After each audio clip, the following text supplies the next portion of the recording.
What if I told you that the most powerful military alliance in human history, the very organization that has kept the world from descending into another global catastrophe for over 75 years, is now cracking at its very foundation? And at the center of this unprecedented crisis stands one man whose actions have so enraged world leaders that they are now openly discussing something that would have been absolutely unthinkable just a few years ago. We are witnessing the unraveling of the Western world order right before our very eyes. And by the time you finish watching this video, you will understand exactly why some of the most powerful leaders on the planet are taking drastic measures to protect their nations from what they see as an existential threat coming not from Russia, not from China, but from within their own alliance. Before we dive into what is actually happening behind closed doors in the capitals of Europe, I need you to understand why this matters so much, because this is not just another political disagreement or diplomatic spat. This is about the very survival of the system that has protected billions of people for generations. Make sure you stick around until the end of this video because the implications of what we are going to discuss are so profound that they will reshape everything you thought you knew about global power, military alliances, and the future of American influence around the world. The North Atlantic Treaty Organization, better known as NATO, was born in 1949 from the ashes of World War II with one simple but incredibly powerful purpose: to ensure that the democratic nations of the Western world would never again be picked off one by aggressive powers. The founding principle was elegant in its simplicity. An attack on one member would be considered an attack on all members. This concept, enshrined in Article 5 of the NATO Charter, has been the cornerstone of global security for decades. It is why no NATO member has ever been invaded by a foreign power. It is why the Cold War never turned hot in Europe. And it is why, for 75 years, the threat of nuclear annihilation has been kept at bay through a carefully maintained balance of power. But here's where things get absolutely insane. The alliance that was designed to withstand attacks from external enemies is now facing its greatest challenge from internal division.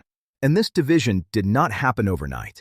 It has been building for years, and the tensions have now reached a boiling point that many experts believe cannot be contained. To understand how we got here, we need to go back and examine the fundamental disagreement that has been festering at the heart of NATO for decades. The United States has long been the backbone of the alliance, providing the vast majority of military spending, the nuclear umbrella that protects all member nations, and the strategic leadership that has guided NATO through countless crises. In return, European nations agreed to contribute their fair share to collective defense. The magic number that was agreed upon was 2% of gross domestic product. Every NATO member was supposed to spend at least 2% of their GDP on defense. But here is the problem that set the stage for everything that followed. For years, many European nations simply did not hold up their end of the bargain. While American taxpayers were funding massive military budgets to protect the entire alliance, countries like Germany, France, and others were spending their money on social programs while relying on American protection. This created a festering resentment that would eventually explode into the open. When Donald Trump first entered the political stage with his criticisms of NATO, he tapped into something that many Americans had been feeling for a long time, but had rarely heard expressed so bluntly by a political leader. He called out what he saw as European freeloading. He demanded that NATO allies pay their fair share. And in doing so, he fundamentally altered the dynamics of the most important military alliance on Earth. Now, what is happening right now is beyond anything we have seen before. World leaders are not just frustrated with American demands for burden sharing. They are genuinely alarmed by what they perceive as an existential threat to the alliance itself. And their response has been nothing short of extraordinary. Behind closed doors, in the secure conference rooms of European capitals, discussions are taking place that would have been considered treasonous just a decade ago. European leaders are actively planning for a future where they cannot rely on American protection. They are discussing the creation of a European defense capability that would operate independently of NATO. And some are going even further, questioning whether the alliance itself can survive in its current form. The breaking point came when Trump made statements that sent shockwaves through every NATO capital. In a move that left European leaders stunned and, frankly, terrified, he suggested that he would encourage Russia to do whatever it wanted to NATO countries that did not meet their defense spending obligations. Let that sink in for a moment. The potential leader of the most powerful military in the alliance essentially threatened to abandon members to Russian aggression. This was not diplomatic gamesmanship or tough negotiation tactics. To European leaders, this was a fundamental betrayal of the sacred promise that had kept the peace for 3/4 of a century. The reaction was immediate and visceral. German Chancellor Olaf Scholz called the comments a direct threat to European security. French President Emmanuel Macron accelerated his calls for European strategic autonomy. Polish leaders, whose country sits directly on the front lines with Russia, began emergency consultations about their security arrangements. And in capitals from Tallinn to Lisbon, a single question dominated every conversation. Can we still trust America? But here is where the story takes an even more dramatic turn, and this is the part that most people do not fully understand. The response from European leaders has gone far beyond angry statements and diplomatic protests. They are taking concrete actions that are effectively creating a parallel structure to NATO, a European defense architecture that could operate without American participation or even against American interests.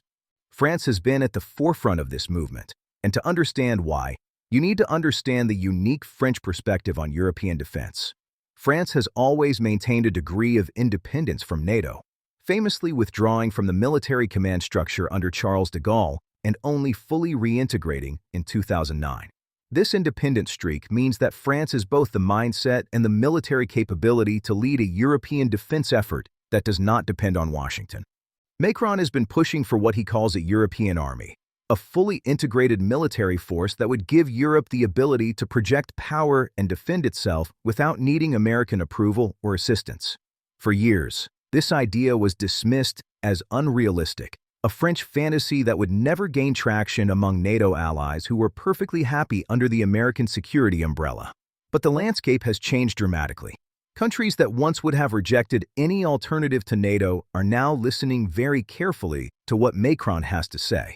Germany, the economic powerhouse of Europe but historically reluctant to assert military power due to its World War II history, has undergone a stunning transformation. The German government announced a €100 billion special fund for military modernization, the largest defense investment since reunification.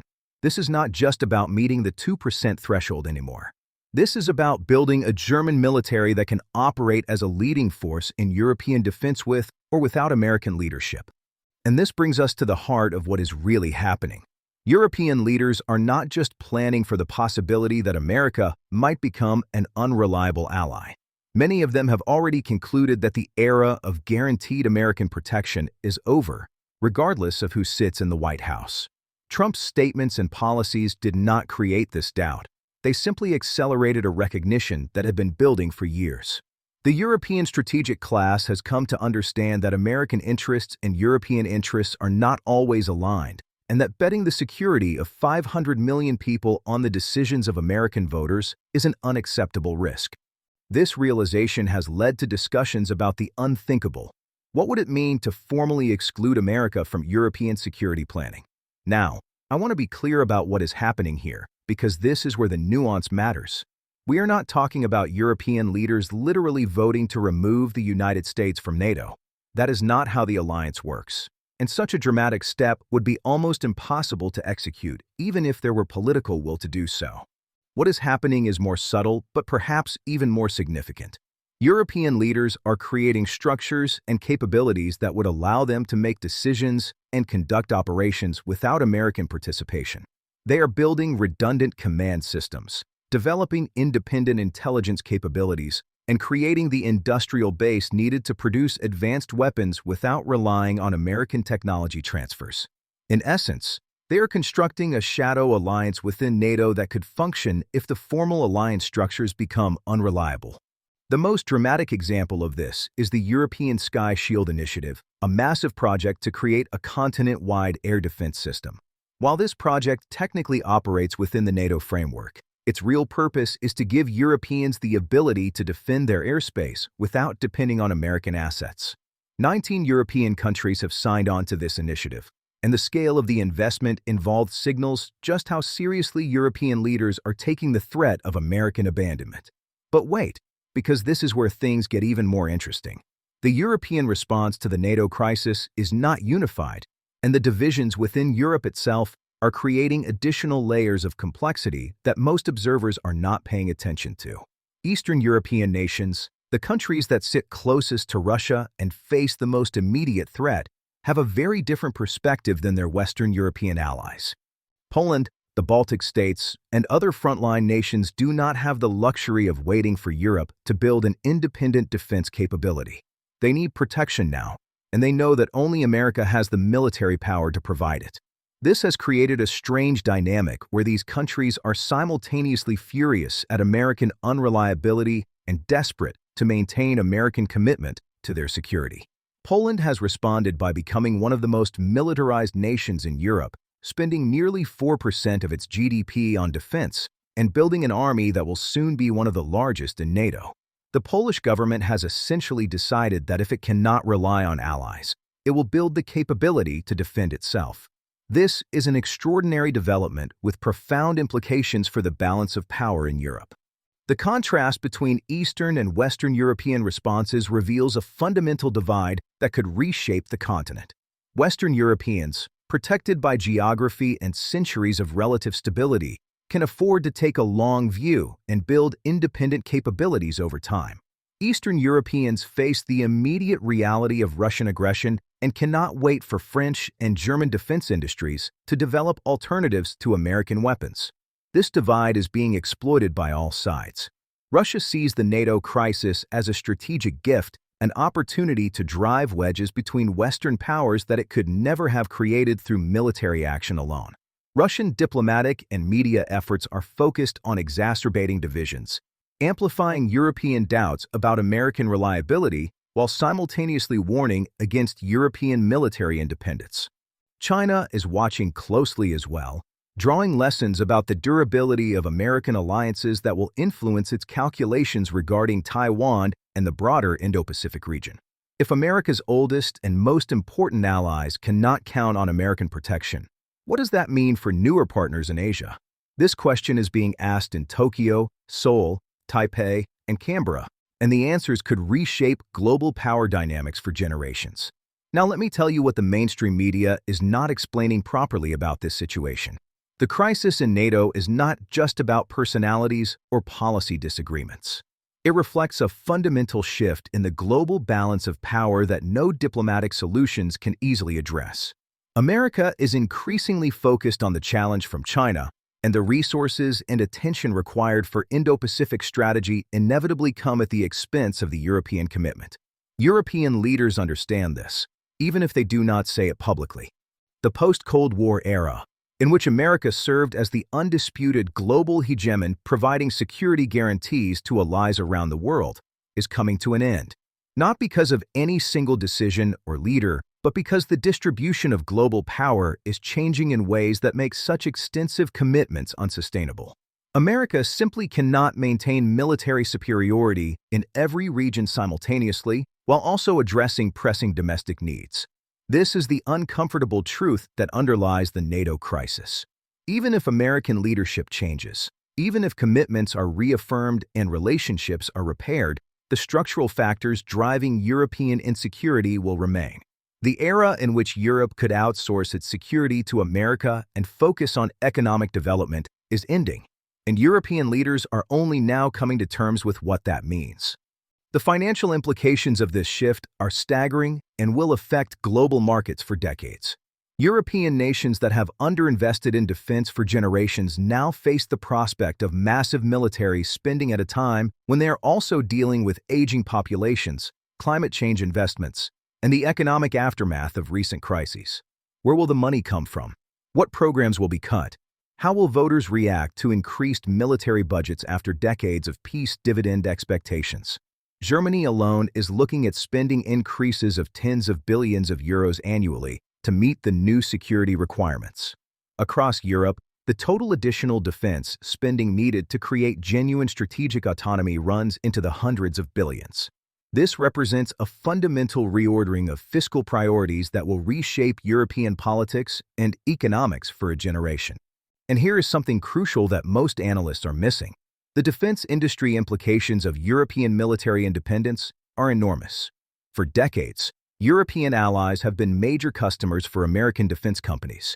The F-35 fighter jet program, to take just one example, includes numerous European partners who have purchased or plan to purchase hundreds of aircraft. If Europe pivots toward indigenous defense production, American companies could lose access to some of their most important international markets. This is not lost on the American defense industry, which has significant political influence in Washington. The push to maintain NATO cohesion is not just about strategic interests. It is about hundreds of billions of dollars in contracts and hundreds of thousands of American jobs. The intersection of strategic and economic interests creates complex dynamics that shape policy in ways that are rarely discussed openly. But perhaps the most profound implication of the NATO crisis is what it means for the nuclear balance. The American nuclear umbrella has been the ultimate guarantee of European security, the final backstop that makes conventional military calculations almost irrelevant. If European nations can no longer count on American nuclear protection, what are their options? France and the United Kingdom both possess nuclear weapons, but their arsenals are tiny compared to Russia's. Could these weapons provide a credible deterrent for all of Europe? Would other European nations accept protection from Paris or London the way they accepted it from Washington? And what about the nightmare scenario that American officials have long sought to prevent? Nuclear proliferation among historically non-nuclear European states. Germany, in particular, faces an impossible dilemma. German industry could certainly produce nuclear weapons if the political decision were made, but such a development would overturn the entire post-World War II order and potentially trigger proliferation cascades that could destabilize the entire continent.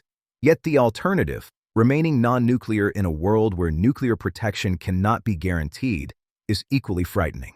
These are the questions that European leaders are now grappling with in secure facilities across the continent. The stakes could not be higher, and the wrong answers could lead to catastrophic outcomes that would make the current crisis look like a minor disagreement. So where does this leave us? The NATO alliance is not dead, but it is more fragile than at any point in its history. The trust that was built over 7 decades is being eroded by doubts that cannot be easily dismissed. European nations are taking concrete steps to reduce their dependence on American security guarantees, and these steps will be very difficult to reverse even if American policy changes.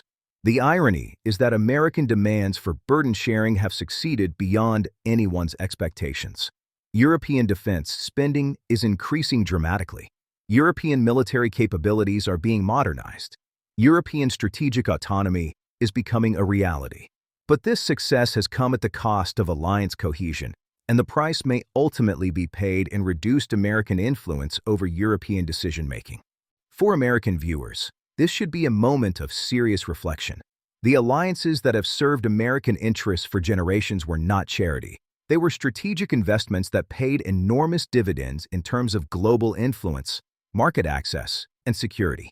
As those alliances fray, America may find itself more powerful in pure military terms, but less influential in shaping global outcomes.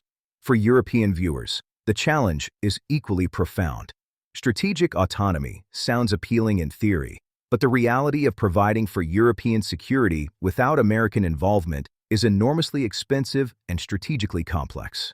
The European project has always been about preventing war through integration, but integration alone cannot stop tanks and missiles. Hard power requires hard choices that European democracies have been able to avoid for 3 generations. And for everyone watching this, regardless of where you live, the fragmentation of the Western alliance represents a fundamental shift in the global order. The rules and institutions that have governed international relations since World War II are under pressure from multiple directions. The NATO crisis is not an isolated event.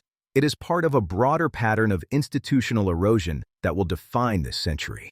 What happens next is genuinely uncertain. The alliance could stabilize if political changes create new opportunities for trust building. Or it could continue to fragment until it becomes a hollow shell, technically still existing, but lacking the cohesion needed for collective action. History will judge whether the leaders involved made wise choices or whether short-term political calculations led to long-term strategic disasters. One thing is absolutely certain. We are living through a pivotal moment in world history. The decisions being made now in Washington Brussels, Berlin, and Paris will shape the security environment for generations. The world order that has defined international relations for our entire lives is being remade, and the outcome is very much in doubt. If you found this analysis valuable and want to stay informed about the most important geopolitical developments shaping our world, make sure to subscribe to this channel and hit the notification bell so you do not miss any future videos. The global situation is evolving rapidly, and understanding these dynamics is crucial for making sense of the news you see every day. Share this video with anyone who needs to understand what is really happening with NATO and the Western Alliance. The story we have told today is not finished. Events are moving quickly, and what seems impossible today may become reality tomorrow. The only certainty is that the world we knew is changing, and those who understand the forces driving that change will be best positioned to navigate the turbulent years ahead. Thank you for watching, and we will see you in the next video where we will continue to explore the hidden forces shaping global power, money, and the future of our world.